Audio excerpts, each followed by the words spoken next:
जो नीच हरकत करी है सरकार ने, अब हम नरेंद्र मोदी का इस्तीफा मांगेंगे। अब साले इन कोकरोचों को भारत के प्रधानमंत्री नरेंद्र मोदी का इस्तीफा चाहिए, जो 15 सालों से गुजरात का सीएम रहा हो, जो 12 साल से पूर्ण बहुमत के साथ भारत का प्रधानमंत्री रहा हो, जो भारत की मनमोहन सरकार ने 10 सालों में अपने ग्रोथ रेट को, अपने भारत के जीडीपी को 1 पॉइंट भी नहीं बढ़ा पाया, वो भारत के प्रधानमंत्री रहते हुए नरेंद्र मोदी ने सिर्फ 12 सालों में 11वें से ला करके 5वें स्थान पर ला दिया, और भड़ुओं को उनका इस्तीफा चाहिए। जब नरेंद्र मोदी गुजरात का सीएम हुआ करते थे, जब तो गुजरात की स्थिति बद से बदतर थी, लेकिन उन्होंने अपने सीएम रहते हुए गुजरात की हालात कहां से कहां ला दिया और एक डेवलप राज्य के लाइन पर खड़ा कर दिया। लेकिन इन भड़ुओं को उन्हीं का इस्तीफा चाहिए। नरेंद्र मोदी के शासनकाल में भारत में सेना के लिए बुलेट प्रूफ ट्रेन बनाई जा रही है, बुलेट प्रूफ गाड़ियां चलाई जा रही है, नए नए युद्धपोत बनाए जा रहे हैं, मिसाइल बनाए जा रहे हैं, न जाने कितने प्रकार के ऐसे ऐसे सुरक्षा कवचे बनाए जा रहे हैं। भारत में पहला एरोप्लेन बनकर के तैयार हो ही गया, लेकिन इन भड़ुओं को नरेंद्र मोदी का इस्तीफा चाहिए। नए नए आधुनिक तरीके से हथियार बनाए जा रहे हैं, युद्धपोत बनाए जा रहे हैं, पनडुब्बियां बनाई जा रही है,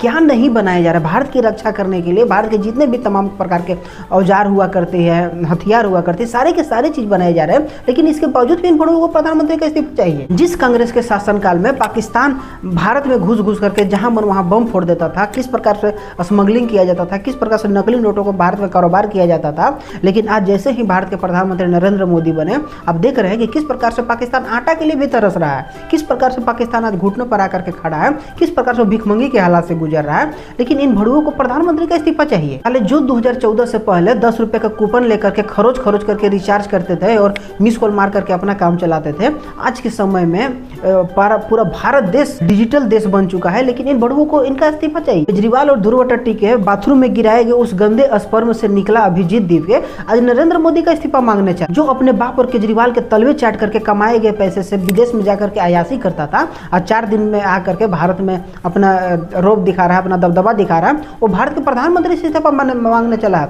और सबसे बेशर्म की बात है कि भारत के तमाम ऐसे शिक्षित युवा उसका साथ दे रहे हैं, जो कभी भी भारत के सहमति में था ही नहीं, भारत के भलाई चाहता ही नहीं था, वो आ जाकर के भारत के खुद प्रधानमंत्री का इस्तीफा मांग रहा है। और भारत के अपने आप को शिक्षित कहने वाले, नीट के छात्र कहने वाले और तथाकथित अपने आप को अच्छा कहने वाले, अपने आप को ईमानदार कहने वाले, अपने आप को तेज तर्रार कहने वाले, पढ़े लिखे कहने वाले आज उसका साथ दे रहे हैं। कितनी शर्म की बात है। और जिसे भी मोदी से नफरत हो गया ना, वो कान खोल करके सुन लेना कि आपको मोदी को पद से हटाने के लिए 2-4 पॉइंट ही मिलते होंगे, 2-4 रीजन ही होंगे, लेकिन आपको प्रधानमंत्री बनाए रखने के लिए नरेंद्र मोदी को हजारों लाखों ऐसे कारण होंगे जो कि उस पर खरे उतरे हैं, और हजारों कारण ऐसे होंगे जो कि प्रधानमंत्री बनाने के लिए उन्हें काफ़ी। 2014 से वो पेपर का टुकड़ा उठा के देखिए कि हमें खबर आती थी कि राजौरी में, पुंछ में पाकिस्तानी सेना के द्वारा सीज फायर का उल्लंघन किया गया और हमारे 4 सैनिक 5 सैनिक शहीद हो गए। आखिर उन माँ बाप पर क्या गुजरता होगा जो अपने बेटे को सेवा करने के लिए, देश की सेवा करने के लिए बॉर्डर पर भेजते होंगे, लेकिन वहाँ पर सरकार की गलती के कारण वो शहीद हुआ करते थे और सरकार मौन होकर के चुपचाप मुखदर्शक बनी हुई थी, तमाशा देख रही थी और सरकार कुछ भी नहीं करती थी। लेकिन आखिर आज के समय में वो खबर क्यों नहीं आती है कि पाकिस्तान ने सीज फायर का उल्लंघन किया और हमारे 4 सेना को मार दिया? आज के समय में ऐसा खबर क्यों नहीं आती है? लेकिन इन भड़ुओं को आज नरेंद्र मोदी का इस्तीफा चाहिए। याद रखना, यदि आज के समय में यदि कांग्रेस की सरकार होती ना, तो जितना ये कुत्ते जैसा भौंक रहे हैं ना, वो बोल भी नहीं पाते। जिस प्रकार से धरना प्रदर्शन स्वतंत्र होकर कर रहे हैं ना, उस प्रकार से धरना प्रदर्शन भी नहीं कर पाते। लेकिन इन भड़ुओं को कौन सिखाए? इन्हें तो सब सिर्फ मोदी का इस्तीफा चाहिए। जो मोदी आज बॉर्डर एरिया पर एयरपोर्ट बना दिया, रोड का जाल बिछा दिया, सारे के सारे बॉर्डर एरिया को सील कर दिया, फेंसिंग कर दिया, लेकिन आज उसे ही लोग गलत बोल रहे हैं। जाहिलों के द्वारा बोला जाता है कि राम मंदिर बना दिया तो उसे हमें क्या फायदा, धारा 370 हटा दिया तो हमें क्या फायदा।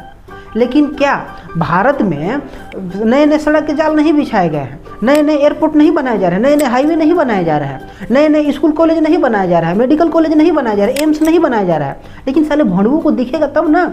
उनका नज़रिया ही घटिया है, उनका नज़रिया बदलने का तो है ही नहीं कि हम नज़रिया बदलेंगे नहीं, बस सिर्फ और सिर्फ मोदी का बुराई करना है। आज लोग यही बोलते हैं ना कि धारा 370 हटा करके हमें क्या फायदा, लेकिन आज देखो ना कि कश्मीर में किस प्रकार से विकास हुआ है। वहाँ पर सिर्फ धारा 370 नहीं हटाया गया है, कश्मीर के लास्ट एरिया तक, पाकिस्तान बॉर्डर तक वंदे भारत एक्सप्रेस चल रही है। वहाँ पर जितने भी नहर थे, सुरंग थे, टनल बना करके किस प्रकार से वहाँ पर बड़े बड़े ब्रिज बना करके रेलवे लाइन को पूरे लास्ट छोर तक पहुँचा दिया गया। लेकिन भड़ुओं को कोई चीज़ नहीं दिखेगा, उनके आंख के ऊपर चश्मा जो चमचों वाली है। लेकिन सालों गंदी नाली के कीड़ों को मोदी का इस्तीफा चाहिए। डूब मरो साले चुल्लू भर पानी में डूब कर।